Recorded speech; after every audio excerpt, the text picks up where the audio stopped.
బొమ్రాస్పేట పొలాలను గత 60-70 సంవత్సరాల సంధి కూడా వాళ్ళు పట్టాతోటి వ్యవసాయం చేసుకునే రైతులను ఇప్పుడు ఒక దొంగలు పడ్డట్టు పడి ఆ ల్యాండ్ అంతా కూడా 1049 ఎకరాలు ఏదో పాత పేరు చెప్పి దోసుకుందామని ఈ గవర్నమెంట్ వస్తున్నందుకు దీనికి అందరినీ కూడా రైతులను కాపాడే బాధ్యత మా మీద ఉన్నది. తప్పకుండా రైతుల వెంబడి మేము ఉంటాం. మా కేసీఆర్ ఉంటాడు, మా కేటీఆర్ ఉంటాడు. రైతుల రాజ్యం మన టిఆర్ఎస్ ప్రభుత్వం అప్పుడు ఉన్నప్పుడు బ్రహ్మాండంగా జరిగింది. కానీ ఇప్పుడు కాంగ్రెస్ వచ్చిన వద్దుగా బాధలే బాధలు, బాధలే బాధలు, కబ్జలే కబ్జలు, కబ్జలే కబ్జలు.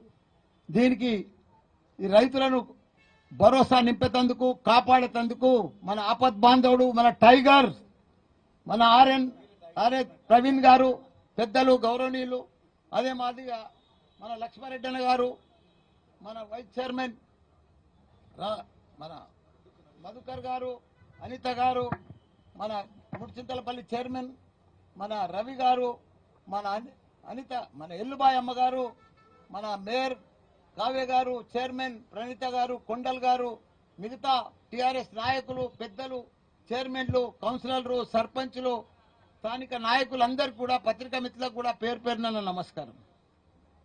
నాకు బాగా తెలుసు, నేను మంత్రి ఉన్నప్పుడు కూడా ఈ ల్యాండ్ విషయం నా దగ్గరకు వచ్చింది. నేను కలెక్టర్ ఆఫీసులోకి పోయినా, అప్పుడు కూడా ఆపినా. అప్పుడు కూడా ఇదే రవి, ఈ సత్యనారాయణ రాజు, వీళ్ళందరూ కూడా, రమణ, వీళ్ళందరూ వచ్చారు నా దగ్గరికి.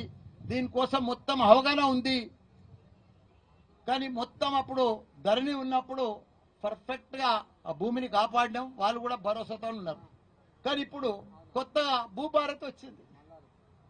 భూభారత్ అంతేంది, కొత్తగా కాంగ్రెస్ వచ్చిందంటేనే కబ్జా, కాంగ్రెస్ వచ్చిందంటేనే బస్ దోపిడీ.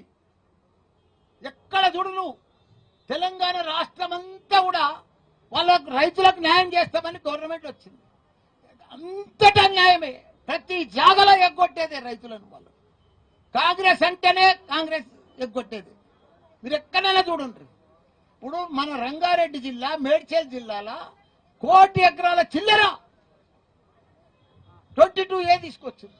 ఆ 22A అంటే అర్థమే కాదు. మరి 22A సీఎంకు తెలియదా, కలెక్టర్లకు తెలియదా, రెవెన్యూ మంత్రికి తెలియదా? ఇది ఎందుకు వచ్చింది 22A? ఎన్నడూ లేని 70 సంవత్సరాల సంది పట్టాలున్నాయి, వ్యవసాయం చేసుకుంటారు, పాస్బుక్లు ఉన్నాయి, ధరణి ఉన్నాయి, ఆంధ్రప్రదేశ్ పాస్బుక్లు ఉన్నాయి, కొత్త పాస్బుక్లు వచ్చినాయి, భూభారతి వచ్చినాయి. కానీ 22A అడికెళ్ళి వచ్చింది, ఎందుకు వచ్చింది, ఎవరు తెచ్చిర్రు? వీళ్ళంతా నిద్రపోతుర్రా? ఏం చేస్తున్నట్టు గవర్నమెంట్? ఇంతమందిని అల్ల కొల్లలో రియల్ ఎస్టేట్ వ్యాపారస్తులను, భూస్వాములను, వ్యవసాయం చేసుకుంటున్నాను, రైతులను, ఏదైనా చిన్న చిన్న ప్రతి ఒక్క దాంట్లో 22A. మళ్ళా వాళ్ళే ఎంఆర్ఓ తానికెళ్ళి, ఆర్డీఓ తానికెళ్ళి, కలెక్టర్ తానికెళ్ళి, మంత్రి, ప్రతి పైరవ్ చేసుకొని మళ్ళా రౌండ్ గా చక్రం కొడితే గానీ అది బయటికి వస్తలేదు. నిన్న మాత్రం దయదలిచి కనుకరించిండే ఏమైనా సీఎం, నేను 22A ఉంటే అందరినీ కాపాడుతా అని. చాలా మంచి మాట చెప్పినావు. మరి 22 ఎట్లా వచ్చిందో నువ్వు ఎంక్వైరీ చేయవా? నీ బాధ్యత కాదా? నువ్వు సీఎం కాదా మన రాష్ట్రానికి? అదంటే నిన్న బాధ్యత గల సీఎం లెక్క ఒక మాట ఇచ్చినావు, నేను ఇది కాపాడుతా అని. మరి ఇదేంటి బొమ్మరాజపేట ల్యాండ్ 1000 ఎకరాలది, ఇది నీకు బాధ్యత కాదా? స్థానిక కాంగ్రెస్ నాయకులకు బాధ్యత లేదా? ఎవరు చేస్తున్నారు ఇదంతా? ఏ చేతవాడి చేస్తుర్రా? చేతవాడితో అవుతుందా? ఈ నంబర్లన్నీ ఎవరు మారిపోతున్నాయి? ఎట్లా చేతవాడితో మారిపోతున్నాయా? ఎవరిని తెలుస్తలేదా? ఎట్లకెళ్ళి మారుతున్నాయి ఈ నంబర్లన్నీ? ఎవరి పేరు మీద చెప్తున్నాయి?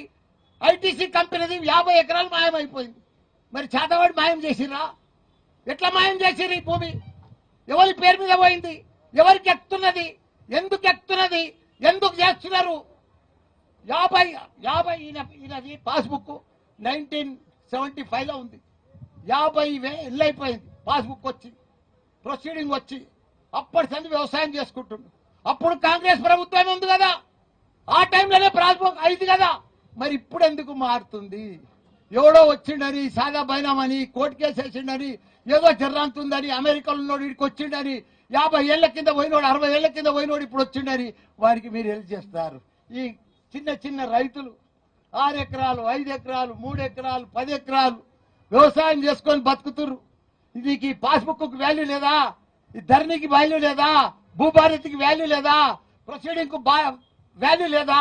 ఇవన్నీ ఇప్పుడు గోదావరిలో కలిపేసి చక్కగా ఎవరికి వస్తే వాని పేరు మీద ట్రాన్స్ఫర్ చేస్తే ఎట్లయితుంది, ఏమవుతుంది? ఇవన్నీ మీరు గవర్నమెంట్ ఉందా లేదా? కలెక్టర్ ఉందా? ఆర్టీఓ ఉందా? అన్ని ఎంఆర్ఓనే మార్చేస్తాడా? ఏదనుకుంటే అవుతుందా? ఇట్లనే మమ్మల్ని చంపక తింటారా? ఇదే నా ప్రభుత్వం, ఇదే నా సీఎం, ఇదే నా మంత్రులు, ఇదే నా లెక్క? ఎవరు లేరా? అంతా చూస్తుండగానే పగడి దొంగల లెక్క లూటీ చేస్తారా? ఈ భూములను అంతా మాయం చేసేస్తారా? భూములంతా పేరు మార్చేస్తారా? భూములంతా దయచేసి నేను సీఎం గారికి రిక్వెస్ట్ చేస్తున్నా, మీరు ఎంక్వైరీ వేయాలి, ఈ రైతులను కాపాడాలి, ఈ భూములను కాపాడాలి. ఎందుకంటే మీరు కాపాడుతా అని చెప్తున్నారు, మీరు మాట ఇస్తున్నారు, కానీ కింద ఏం జరుగుతుందో మీకు కూడా తెలుసు. మీరు డైరెక్ట్ గా దిగి ఇమీడియట్ గా బొమ్మరాజపేట రైతులను కాపాడాలి. స్థానిక నాయకులు కూడా రేపు ఓట్లు అడుగుతున్నారు, మేము ఎలక్షన్లు నిలబడతామంటున్నారు. మీకు బాధ్యత లేదా? ఈ రైతుల అన్యాయం అవుతుంటే మీరు రారా? వాళ్ళని పరామర్శించరా? వాళ్ళని కాపాడరా? మీ గవర్నమెంట్ ఉన్నప్పుడు మీ సీఎంలు మీ మంత్రిత్వానికి దొరకపోరా రైతులను? ఇది అవుతుందని ఇదే మాదిరిగా మన కోదండరామరెడ్డి సార్ వచ్చిండు, ఇదంతా భూమి తిరిగిపోయిండు, 1000 ఎకరాలు తిరిగిండు. ఆయన రిపోర్ట్ కూడా ఇచ్చిండు గవర్నమెంట్ కు.